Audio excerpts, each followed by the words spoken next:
Hello, I am SquidofLove. Welcome back to No Man's Sky and to the planet Era, a lifeless planet where I managed to get myself stranded, wandering around aimlessly trying to find a solution to my situation and continue my journey.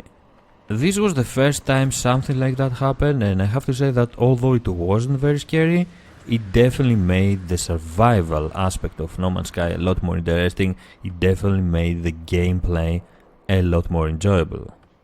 Although this planet was lifeless, which means that it was also rich in resources, it lacked the one resource that we were looking for, the one resource necessary for us getting out of this planet and continue our journey.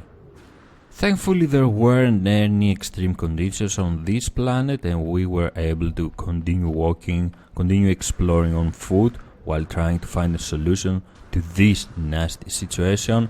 All I had to do was to recharge my life support every now and then, and this is quite easy if you have enough of plutonium in your inventory, and even if you don't have enough plutonium you can easily find some around. I have never been on a planet that never had plutonium before. I do have to say that plutonium on this planet, although it wasn't very rare, it was kind of hard to discover it. So that's another extra problem if you get stranded in a planet like this. You might wonder where I was heading. Well, obviously I'm heading towards this outpost where an advanced life form has been detected, and I hope that I will be able to buy there the material, the resource that we need in order to get out of this planet. How did all this start though? Let's go back a bit. Well, you have already figured out that this planet was full with shark venom, a quite viable item that it is also very easy to gather and sell for good profit. And yes, all this happened because I was greedy and I had sold every material in my inventory, in my starship and my exosuit inventory, in order to make more room for the shark venoms. I wasn't using the item stacking mod at that moment, and this is definitely something that changed my mind and I started using it. While I was looking around for points of interest, I discovered this brand new and beautiful starship with one more slot than my current one, the one I was flying, so it was easy to decide to change starships, get this one. It had also one more slot, that means a lot more money from shark venoms. The problem is that when you find these starships you have to repair their equipment, and one of these equipment, the pulse engine, needed zinc in order to repair it. I had 0 zinc, and the second problem was that this planet was empty of zinc. There was absolutely no zinc on this planet. This is something that I have never encountered before, mainly because I was never before in a similar situation. I haven't noticed that lifeless planets, some lifeless planets at least, were empty of zinc, were devoid of that quite useful material, and since I had sold everything from my inventory in order to make more room for shark venom, I couldn't repair the pulse engine, and without the pulse engine, even if your launch thrusters are repaired and full of plutonium, you cannot take off. This was kind of scary at the beginning, but I realized that all I had to do was try to look around and find an outpost, try to find a trade interface in order to buy some more zinc.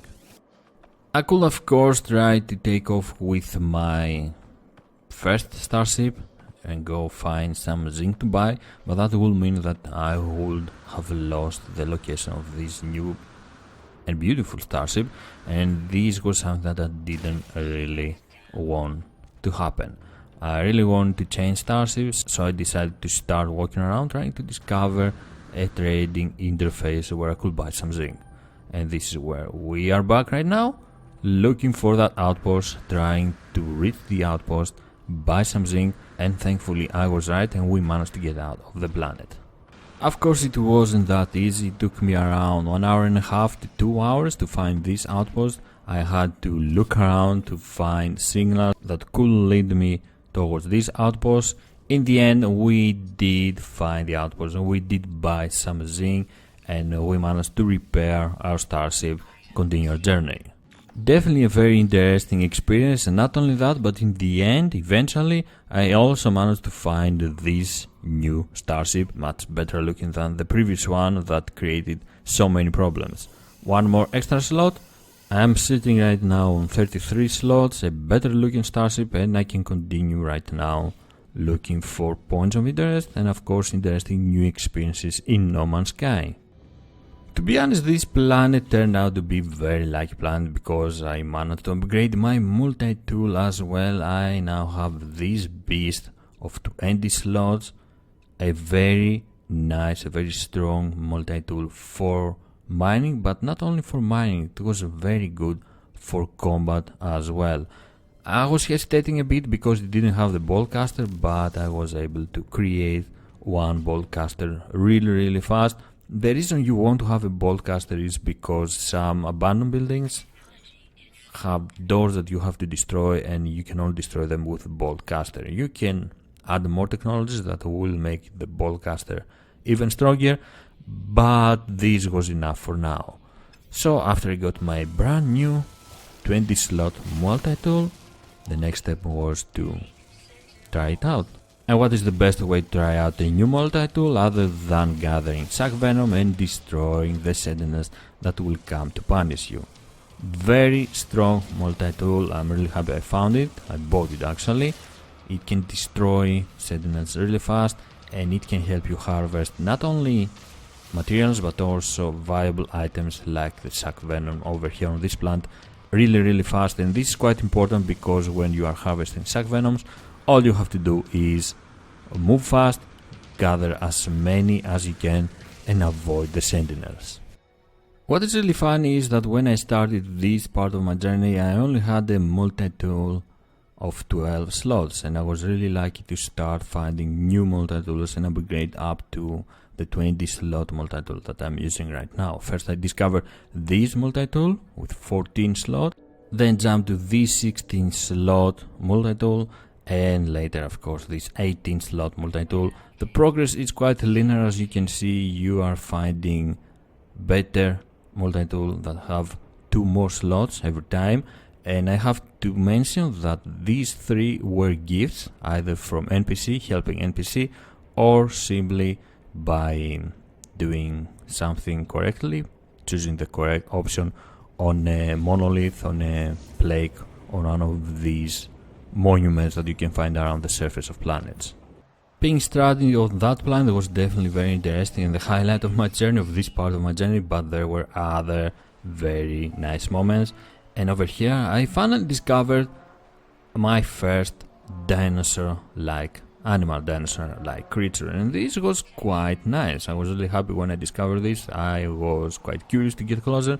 Unfortunately, it didn't have a dinosaur-like size, but at least it looks like a triceratops, something like that. Well, not exactly, but quite close. Quite happy to discover this creature. I'm pretty sure there are other more interesting creatures out there, and I'm gonna keep looking for them. I'm gonna keep searching for dinosaur-like creatures, but also other interesting animals.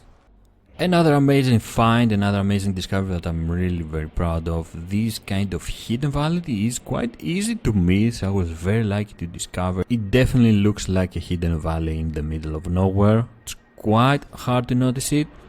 It looks like a crater, so you can imagine that some 1,000 years ago on this planet an impact happened, a meteorite hit the surface of this planet, creating this area, this kind of hidden valley, I would like to call it like that, where life continued evolving, creating its own ecosystem.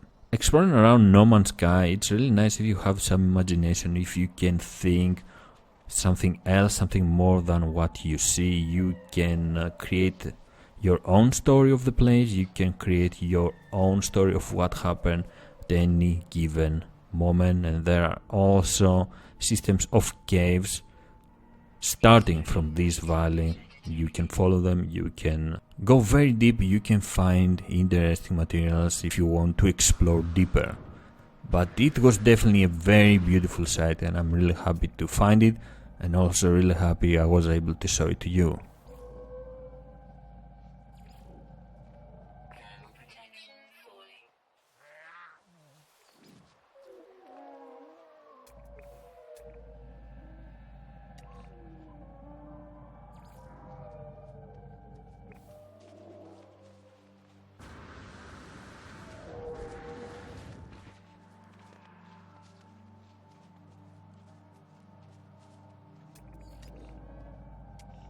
And remember that you can also earn a silly face in game simply by leaving comments on my No Man's Sky videos.